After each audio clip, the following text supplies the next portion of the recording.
Assalamualaikum warahmatullahi wabarakatuh. Waalaikumsalam warahmatullahi wabarakatuh. Gimana hari ini kabarnya, sehat anak-anak? Sehat, Pak. Ya, alhamdulillah sehat. Singapura.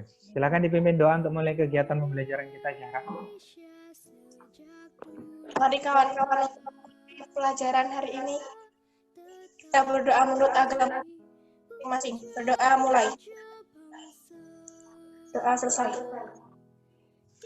Ya, terima kasih Zahra telah memimpin doa pembelajaran hari ini. Mudah-mudahan dengan doa kita diberikan semangat, diberikan motivasi, dan kalian menjadi anak-anak yang sukses di kemudian hari. Amin. Amin. Yang hadir hari ini, yang pertama adalah dari bawah dulu ya. Zahra hadir ya. Kemudian Winda. Kemudian Selin ya.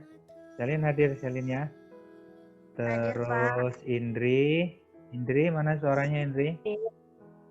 Hadir. Ya, terus Sisil ya. Mana suaranya Sisil? Hadir, Pak. Ya, kemudian Hadir, Nova Pak. Elisa. Hadir. Pembelajaran hari ini telah mengikuti Iya, Pak. pembelajaran ya. Baik. Yaitu tujuannya menganalisis unsur linguistik berupa tema, tokoh, penokohan, dan alur cerita, teks cerita pendek yang dibaca atau didengar. Baik.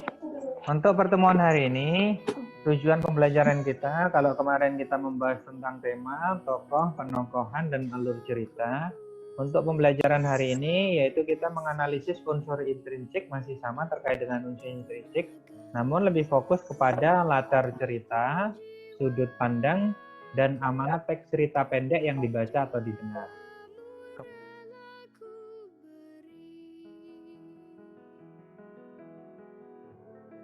Indri, dibacakan tema Indri. Tema adalah ide atau pokok dasar sebuah cerita. Ya, terima kasih Indri. Jadi tema ini inti atau ide dasar sebuah cerita ya. Intinya, ya, ketika seseorang sebelum membuat cerita, itu biasanya selalu menentukan temanya terlebih dahulu. Misalnya saja temanya tentang kesedihan, temanya tentang percintaan, misalnya. Tema yang ini. Oh, alah. Ya, tokoh adalah para pelaku yang terdapat dalam sebuah cerita. Harus diingat ya, tokoh itu para pelaku. Misalnya para pelakunya ya kita ini, manusia-manusianya. Penokohan dibacakan Lina. Tadi sudah Rizka. Lin dibacakan Lin. Penokohan. Nih yang atas nih, sebelahnya tema. Penokohan. Ya, Pak, tahu. Penokohan cerita yang mengisahkan pelaku utamanya dengan segala suka dan duka yang dialaminya. Ya, jadi penokohan ini adalah watak ya kemarin ya, yang sudah kita bahas, atau karakter atau sifat kita. Jadi macam-macam sifat kita. Ya, ada yang males karakternya, ada yang rajin belajar, ada yang ngototan, ada yang ngeyel, ada yang patuh. Itu termasuk watak-watak kita, gitu kan ya. Alur yang akan kita bahas. Kemarin alur ada apa saja anak-anak? Alur cerita? Alur. Tiga. kayaknya. Ada ya, ada 3 betul Lina. Ada alur. Alur. Ya, alur maju. Alur mundur. Alur mundur. Alur. Sama alur Campur rapi. Alur maju, alur mundur, alur campuran. Saya, Pak. Ya, silakan, Sisil. Latar adalah segala keterangan mengenai waktu, tempat, dan suasana terjadinya dalam cerita. Ya, terima kasih. Selin. Jadi latar cerita itu adalah segala keterangan mengenainya dalam cerita. Artinya apa? Latar cerita ini adalah yang menerangkan waktu yang ada di dalam teks cerita pendek, kemudian tempat yang ada di teks cerita pendek, dan suasananya. Kita lanjutkan saja, yaitu terkait dengan sudut pandang. Sudut pandang silakan Nova Elisa dibacakan. Sudut pandang adalah posisi Nova Elisa adalah posisi pengarang dalam cerita ya. Diingat posisi pengarang dalam cerita. Sudut pandang ini ada dua. Yang pertama adalah sudut pandang orang pertama dan yang kedua adalah sudut pandang orang ketiga. Kemarin masih ingat kalau sudut pandang orang pertama itu pengarangnya menyebutkan tokoh dengan apa anak-anak? aku. Dengan aku. Baik, betul. Rata-rata biasanya paling mudah dicermati adalah dengan aku. Kalau sudut pandang orang ketiga? Iya.